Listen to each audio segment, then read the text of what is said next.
Got it. Yes. So welcome, everyone. Thank you so much for being here tonight. Our presenter this evening is David Letterman from the New York State Attorney General's Office, and he's going to be speaking to us on protecting your identity. This seminar series is made possible through a grant from the New York Bar Foundation, and we're so grateful that David gave his evening to present for us tonight. I'm going to turn it over to him. If you have a question while the presentation is going on, feel free to type it into the chat box and we will get your question answered. It's all yours, David. Okay, hi, I'm David Letterman. I'm with the Consumer Fraud Bureau at the Attorney General's office right here in Poughkeepsie. And today we're going to do a little thing on identity theft and how to protect yourself. Now, roughly 7% or 20 million people a year in the US are victims of identity theft, okay? And that results in denial of credit, medical care, debt collection, and lawsuits, okay? Today we'll focus on some of the common forms of ID theft, how to avoid them, and what to do if you become a victim. Frequently, you may not even know that you've been a target of identity theft, okay? Until you start getting collection calls or you receive a denial on a credit application, you may have no idea that somebody is out there using your identity, okay? The first step you need to do is to be proactive. You need to start, at the very least, with getting copies of your credit report on a regular basis, okay? You're entitled to one free credit report per credit reporting company per year. There are 3 major credit reporting companies. Right now, because of COVID, you can get all you want for free. But the normal routine was that you get 1 free per company per year. So the strategy is you get your first credit report from one company, you wait 3 months, you get it from the next company, and you get in a rotation so that every 3-4 months you're getting an updated credit report. Okay? If you want to learn how to contact any of the credit agencies, go to our website, which is ag.ny.gov. And you go to resources and identity theft. And I'll say this again later too. And there are a number of publications on how to contact the credit bureaus, what to do for identity theft, the identity theft kits with all the information you need, okay? In addition to checking your credit reports, you should also use online banking. I know that may be controversial. People are concerned about being hacked, but the safety is much better than the risks involved. Most major banks have a link to your credit report or at least your credit score as part of their online banking. The advantage of online banking is that A, you can see your accounts as often as you wish to make sure that there's nothing wrong. And 2, you can check your credit score. If there's a big drop in your credit score unexpectedly, well, that's a sure sign that somebody may have been using your information to open credit accounts. Okay, so that is a major thing to do that you can protect yourself. Okay, there are various types of identity theft. Let's start with the main thing is phone. If you remember one thing only out of all of this, when it comes to telephones, do not answer the phone ever unless you know it absolutely is somebody that you know and trust. Besides the fact that you may wind up talking to somebody that you don't want to, even if you hang up, you have now verified that you have a working phone that's answered by a human being that somebody can talk to. The first thing they do after you hang up is go onto the internet and sell your phone number to all the other scammers out there as a hotline that's worth calling, okay? You should everybody I'm sure knows that the IRS, Social Security, Central Hudson, none of them will call you and demand payment. I mean, Central Hudson, maybe if you've had an outstanding account for months, but even so, they'll send you written notifications first. And nobody will ever ask you for payment in an unconventional format. The first tip off to any phone scam is going to ask you to pay with iTunes cards, gift cards, anything else that's untraceable. Okay. But the best thing to do is just don't answer the phone. Okay. Okay. And never call anybody back. If there's a call and it says that they are the IRS or Social Security or anybody else, never call back the number that they leave on a message. Look up the number for that agency and call them directly and ask if they needed to speak with you for anything. With phone numbers, in the 21st century, there are no longer any phone numbers. I'm sure you've all heard of spoofing. Now, spoofing is where they use a computer to create a caller ID that can be anything. I've actually gotten calls in this office to my line that said it was from the Attorney General as a caller ID. Okay, nothing can be trusted with phone numbers. But there is some good news. Actually, just starting in the past couple of weeks, the Federal Communications Commission had ordered all telephone providers to start using what's called the STIR/SHAKEN protocols. I won't go into what they stand for, but the basic concept is that it's technology that requires a match between the phone number on the caller ID and the actual number that it's coming from. I don't know if any of you have noticed, but I have not gotten a call asking if I want to get an extended warranty for my car in a couple of weeks. And that used to be a once or twice a day thing. So it's evidence it may actually be working, okay? But this new technology does screen a lot of these calls out, okay? And hopefully, and it's supposed to get better as it goes, okay? But for now, I'm sure we'll continue to get many of these calls. Mail, okay? People don't realize how dangerous the US mail can be, okay? Every week we all get mail for pre-approved credit cards, applications for all kinds of things. Those are really dangerous, okay? And you can't just throw those out in the mail. Those need to be shredded because they already are encoded with personal information about you that can be used to start identity theft, okay? And also, don't leave mail in your mailbox forever. Pick up your mail as quickly as possible after it's delivered, because these will come by and grab mailboxes just to get that information.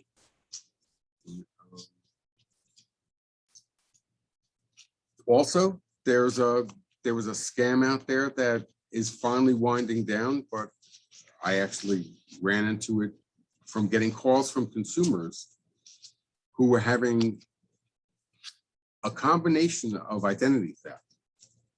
First, they were getting mail about their new car insurance policy, it happened to be Progressive Auto. They were the biggest victim of it. And they were also getting notices that they had filed for unemployment claims while they had not. Well, it turns out that when you apply online for car insurance, all the car insurance companies have a database with all your information that comes from your auto insurer. And when you go to fill out an online application for car insurance, there's metadata in the background that's automatically filled in that has all your personal information. So if an identity theft has enough information, name, address, they don't need your social security number, okay?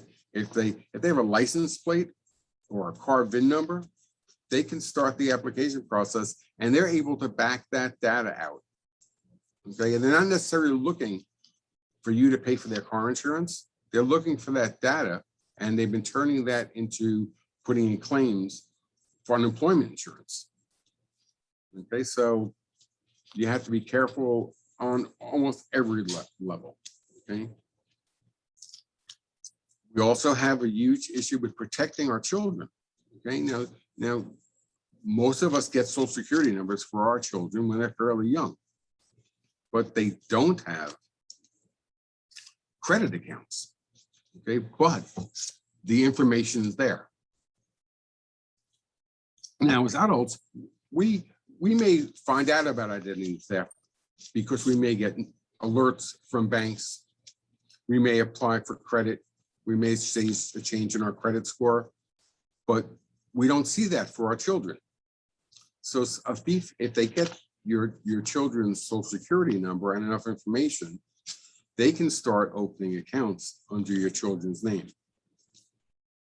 And you may not find that out until they're 18 and they go apply for a college loan, and you get turned down because of the child's credit. So it's really important to protect your child's information. Okay? If a school asks for their Social Security number, you should ask if it's really necessary, ask what they're going to do with it, ask if they can limit it to the last 4 digits. Okay, but that's not information to be shared. And you have to protect those Social Security cards. They need to be locked up, in a safe deposit box or someplace safe. Okay. And you should check to see if there is in fact a credit report under your children's name. It's a little different than asking for your own, but you can contact the credit bureaus and tell them that you want to check on your child, and they'll tell you what they need in order to confirm who you are. And if your child has a credit report, well, they may have clearly been a victim of identity theft. So, and we'll get into what to do if we discover any of this in a little bit. Another big issue is senior citizens, who are the most susceptible to identity theft. They are the most trusting on the phone. For anybody who had parents or grandparents, it's really important to make sure that they understand how dangerous it is to talk to people on the phone and how dangerous it is to have their information out there. Many of them have home health aides, which is a huge issue. And people coming into their houses for various reasons. Their bills, their Social Security cards, their health cards, everything should be locked up in a safe place. Credit cards, bank checkbooks should all be hidden and not easily accessible for somebody who's in their home. There's also a tremendous number of scams that are used to target the elderly, particularly phone scams. I'm sure you've heard of some of them. You've heard of, the IRS scam, where they'll call up and say that you owe back taxes, you have to pay right away. You may think that people are smart enough not to fall for that. I get calls every week about somebody who fell for that scam. Last year, I had a call from he wasn't even that old. He was in his 70s, a relatively intelligent man. He got a call saying that he owed $70,000 in taxes, and if he didn't pay right away, they were going to come lock him up. And he was the nervous type, and they told me he had to pay in gift cards. Well, he went out, he was in Sullivan County, if I remember, and went to every CVS, Walgreens, everywhere he could in order to get $70,000 worth of gift cards. Now, we were able to contact some of the issuers and stop some of it, but he still lost about $40,000 to IRS scammers. There's also, you may have heard of the grandma scam, which is where somebody will target an elite person. Now, it's they find these people, a lot of it is through social media from family members. You know, their grandchild may innocently post happy birthday grandma so-and-so on their Facebook page, 90 years. So now they know they have somebody who's older and more vulnerable. And they're able, they have the information from that Facebook page. It's not that hard to find out the grandmother's name and a phone number. And then they call up and they say, "Hi, Grandma, it's me, Johnny. I have a problem. I'm supposed to be in school, but I went to Mexico. Don't tell Mom and Dad, but I'm in jail and I need $20,000 to get out, or they're not going to let me out. You got to send me 20 grand." People fall for this every single day. So it's important to, if you have any seniors, to make them aware of the scam. And if they ever get a call like that, the first call they should do after they hang up is to call their grandchild and find out where they are and whether this is true, because it's invariably not. Okay. The next topic we'll hit on is online. Biggest place for ID theft. I mean, obviously everybody knows to use really strong passwords, but that doesn't help if you don't have them protected. Okay, you might want to consider using a password management app. If you've heard of them, I can't advertise any of them, but there's many of them out there. And basically the concept is that you can use passwords that are just a string of letters and numbers that you would never in your life remember, but they're all stored in one system. And when you log onto an account where that password is stored, it will automatically transmit that password onto the site that you're using. It is probably the safest thing that you can do regarding passwords. Of course, if not, don't use your name 123. Use strong passwords, change them on a regular basis. Don't share them with anybody. Okay. Online also, never conduct any kind of financial transactions on a public network. Okay? Starbucks, airports, any place where you're on a public connection that's not your home router, and hopefully you all know that your home router has to be passworded. If you leave that open, anybody can get into your computer. So that means don't check your bank accounts, don't buy anything where there's going to be any kind of financial transaction should never be done on a public website. Okay. You also need to check the security of websites you go onto. You should never go onto a website that's not secure. The two ways to check to make sure that's secure is on the address. If it begins with HTTPS, that S at the end is for secure, and that lets you know that they've met minimum security standards. Also, before the address, most of them will have a little icon of a padlock. If you don't see one of those two things, you really should not dwell on that website, because their security is not secure enough, and you're taking a risk. Okay. On emails, obviously you never open an email, or certainly don't open an attachment on an email unless you are absolutely certain who sent it to you. And you can't be sure just by the name who sent it to you. People's web emails get hacked all the time, And phishing emails are sent out to everybody on the address list. I can tell you from personal experience. It happens to my sister all the time. She gets hacked and I will get an email that you can usually tell by the wording that it may not be right. Okay? But I'm sure you all know this, but if you hover your cursor over the sender's name before you open an email, you will see the address that it's actually coming from. And instead of it being your sister at Gmail, you will see it is XYZ at who knows what, and you know it's phishing.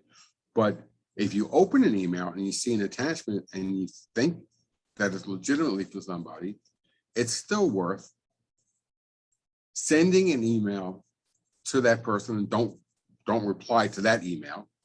Send a new email to that person asking them if they sent you an attachment and if it's safe.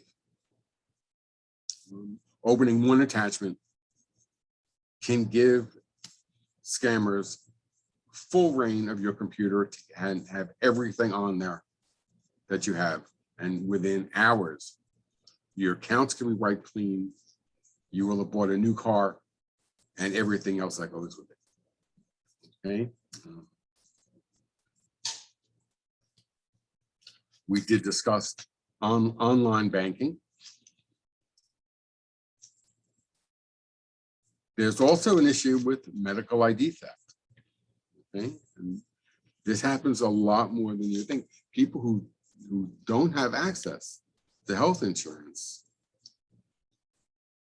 if they can get access to any of your health insurance information, they can use your identity to go in and to get medical services under your name. And you would never know about that until you start getting medical bills. Okay, you may get a notice that you've reached your benefit level. Okay, you may find out that you've been denied for medical services because of a pre-existing condition, which you don't have, but the person who's sharing your medical account does. So it's really important to protect everything in your medical life, including something as simple as never throw a prescription bottle out in the garbage. Take the label off, at the very least. Cover it up with a marker. Ideally, if you can get it through a shredder, do that. You know, any of your medical bills, anything that you receive healthcare related has to be handled like it's your social security card. And while we're on the issue of shredding, everything that you get in the mail otherwise that has any personal information, the credit card applications that come in the mail, your statements from the bank, virtually everything, your insurance bills, any bills for any accounts that may have your information. When you no longer need them, you cannot just throw them in the trash. Identity thieves rummage through landfills all the time, looking for just that kind of information. Ideally, you should buy a shredder and use it all the time. If not, go online. Frequently, there are shredding events. There was just one for the town of Poughkeepsie back in June. Other municipalities have them. And there are also commercial shredding sites where, for not a lot of money, you can bring boxes of documents to be shredded and to be safe.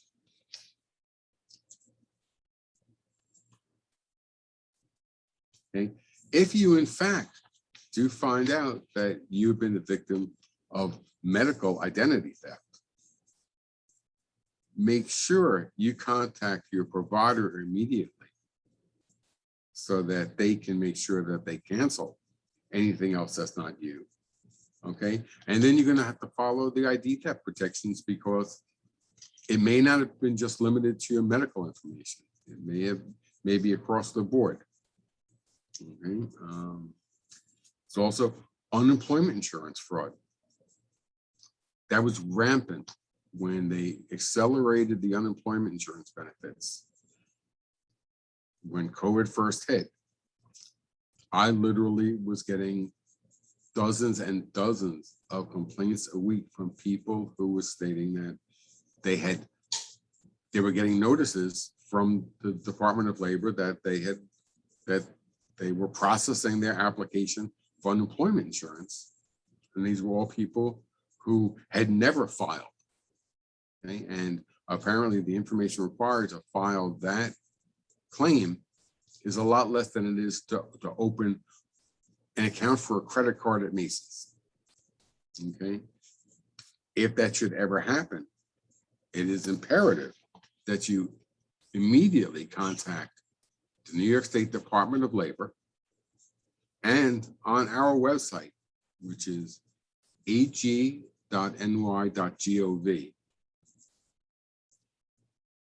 Go to resources and identity theft, and that gives you tons of information. And also, there's a link to file a complaint.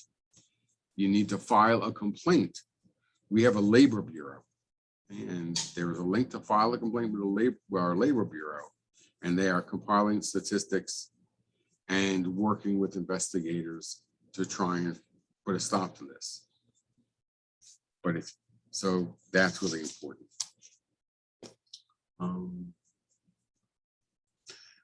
What do you do if you are a victim of identity theft? Okay. Well, the first, you'll need to do some things immediately to cut off the thieves' access to your accounts. The first thing you want to do is immediately put a freeze in on your credit accounts. There are 3 credit bureaus. Usually putting in a freeze with one is sufficient to cover you on the others, but it doesn't hurt to call all 3.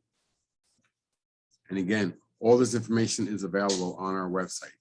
Okay, ag.ny, go to resources and identity theft. And there's a number of applications that give you all the information, contact numbers, and everything else for all the credit bureaus. Okay.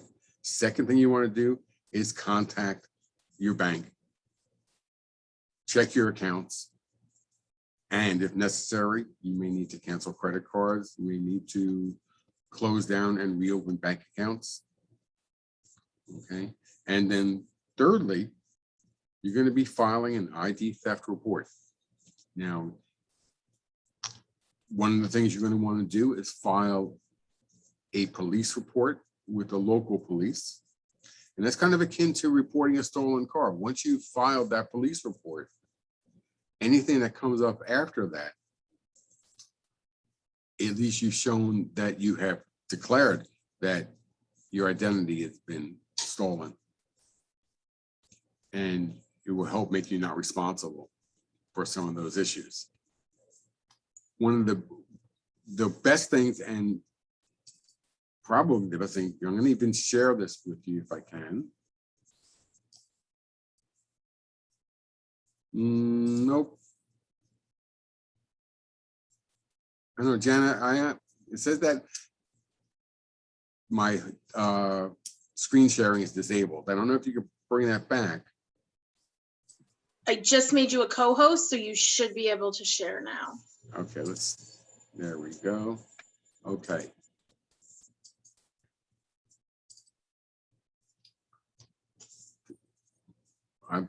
I apologize for not being really good at this, but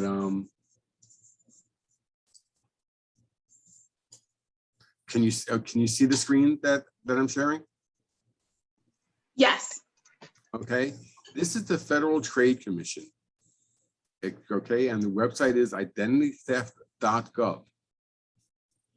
I just discovered this relatively recently, and this is a phenomenal website. Okay, if you in fact need to report identity theft, you scroll through this, And what it does is it gives you, you put in all the information. It gives you all the sites and all the places to make this report. It gives you a recovery plan of all the steps you need to do to get through it.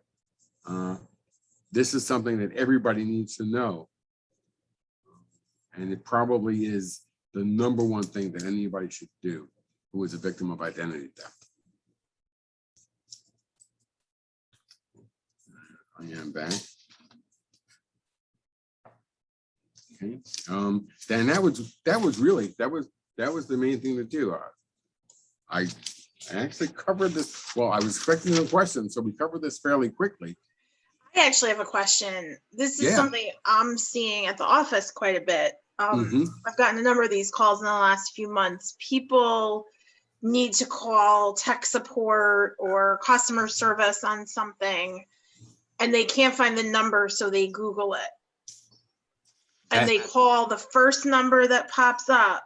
Yes. And they believe they're talking to some company's tech support, and they're actually calling somebody who is able to get their number to appear higher on Google. Absolutely. I get probably 4 or 5 complaints about that a month. And that's exactly the issue. People click on the first thing that comes up, not realizing that whoever pays the most gets the top line in a Google search. Right. Yeah. And I've had a few people call me who, you know, they call and they say, I'm calling from your bank. I'm calling from Wells Fargo. right. And they, you know, they're smart enough to say, well, I can't talk to you right now. Let me call you back. But the mistake that they make is instead of calling Wells Fargo, they hit redial in their phone. Right, which is why I started with, don't ever call back a number that you want a voicemail. Yeah. If there's a call that comes through and you don't know the number, don't call it back to see who it was. Right. Yeah, 99% of the people are out of the country. Okay, and yeah, the tech support issue is huge. So many people, and I don't know if there's any way to except for education, to let people know that be really careful. You should just, I mean, never pay anyone with a gift card. And the no right, reputable company is going to make you pay them with a gift card. Nobody legitimate will ever ask for payment in any format. That is, you know, besides a credit card. And right. Don't use PayPal, don't use Venmo, don't use any of those alternative services either, honestly, because they have, although they have some security, if you make a payment to somebody that you shouldn't have, right, there's no backup. On a credit card, if there's, number one, there's a long delay on a credit card. So if you catch it within a few days, you can stop that transaction through a credit. You have those protections. Another issue while we're on that is don't use debit cards. People think a debit card and a credit card are identical. And a debit card is a cash transaction. That's why at the gas pump, you get the cash price for using your debit card, because they don't have to wait a month for that money. It comes to them within a couple of days. Yeah. Okay, and you have none of the security protections on a debit card that you have with a credit card. I mean, you know that, but well, I don't know. How do we only have Barbara with us? I think so. And Barbara actually has a question she'd like to ask you. So since it's a you can jump small right in and group, talk, I Barbara. said she could just ask. Absolutely.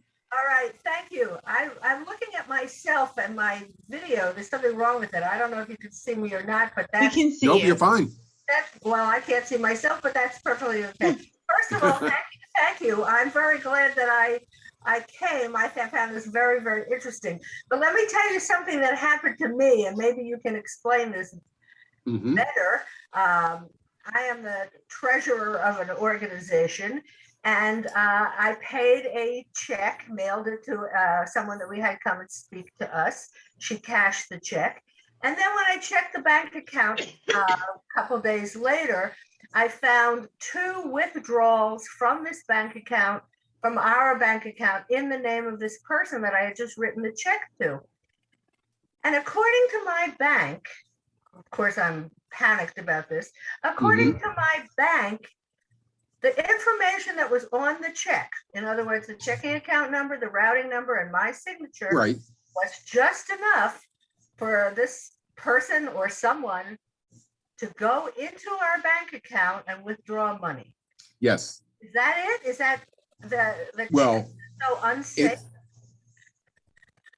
Yep, it's entirely possible because it's no different than giving your checking account information to a company for a recurring transaction. You can sign up for your cell phone and have them make a monthly deduction from your checking account. Pay that. It's the same method used by that. But in your case, now this was somebody that you actually did have a business transaction with. Yes. And when you contacted them, what was their response? Well, first of all, there was 2 withdrawals, both in the same amount as we had originally paid. One of them was returned very, very quickly. I don't know, the bank had something to do with it. But the second one, when I contact this person, at first she says, I know nothing about it. I know nothing about it. I said, where did you put the check? She said, it's locked up in my drawer or my desk or something like that. And we went back and forth, but eventually she had the money in her bank account and she paid it back to us. So somehow, even though she had completely denied it, she had this money and it did come back. And so I never reported this to the police or anything like that.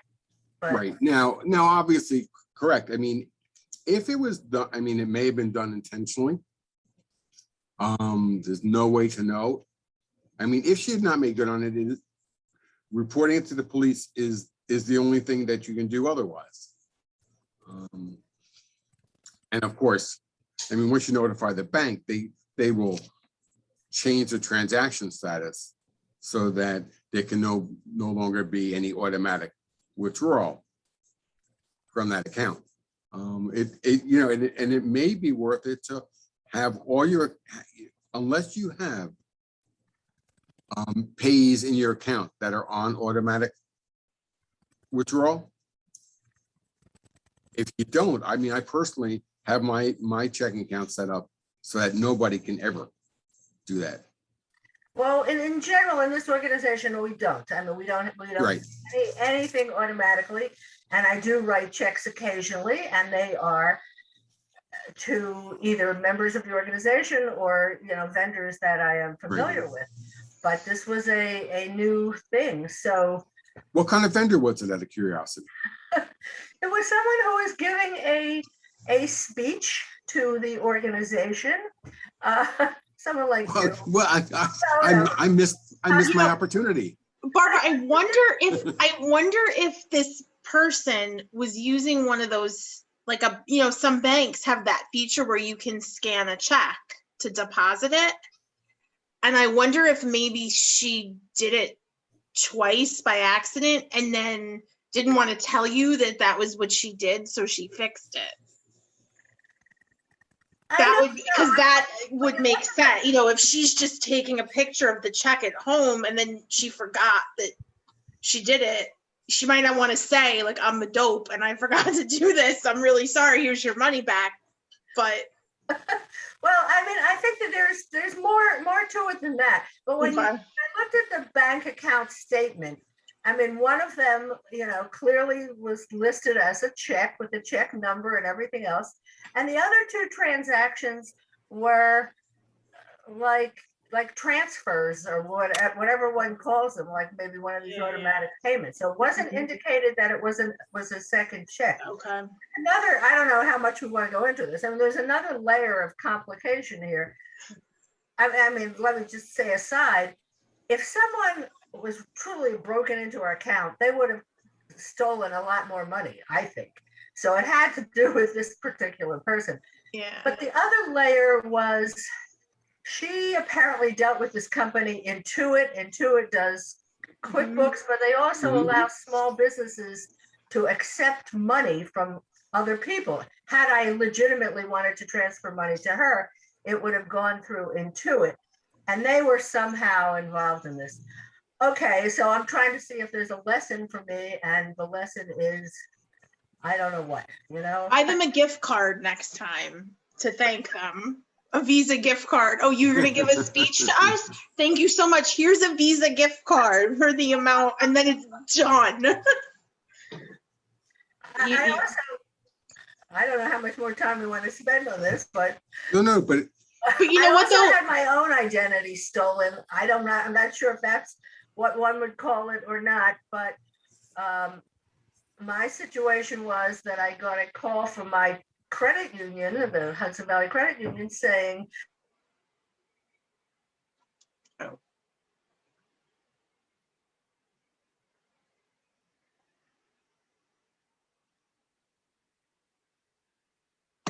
you know, did you suddenly move to Pennsylvania? No. And so someone had enough information about me to attempt to break into my credit union account. They never did. And to more or less at the same time, try to change the address on my credit card, which they never did. And nothing bad happened except you have to cancel the credit card and all of the automatic payments out of the credit card. You have to open up a new bank account and all of the payments that come into the bank account. I think, now was the credit card also HVCU? no, it was a separate organization. But I'll tell you, I think something happened, what I think happened. Once again, I'm a treasurer of this same organization. And the day that I became treasurer, I went to this very same bank. Maybe I should change banks. Anyway, to sign all the paperwork for me to become the treasurer of this organization and sign the checks and so on. And a second person also had the authority to sign the checks, who was in a different location, not where I am in Poughkeepsie. And so the bank asked me for my own social security number, which I guess they have to have for me to be able to sign the checks, which they then emailed to somebody in a different location. This form with my social security number on it. And to me, maybe that was it. That was enough, that my social security number was floating around either in the ether or on the desk of somebody at the other end. Although, but these were from your personal accounts or your business accounts? Well, this was the business account. Right, But now, the bank asked me for my own personal. but you number, didn't have and then any, the next day, my own personal bank account and my own personal credit card were hacked. oh, so it was your personal accounts that were compromised. It was my personal accounts that were compromised. But did you have any other form of identity theft though? Did anybody try and open credit under your name? No, the Hudson Valley Credit Union was extremely good. They told me exactly what to do, more or less the same that you have just said. And I went through all of these steps, including calling the police, who did not seem to be interested. But anyway, and contacting credit bureaus, and I now get the credit reports and so on. So no, nothing else bad happened. So I mean, nothing happened. It was just, Yeah, it's just unusual that it was limited to just those two accounts. I don't know.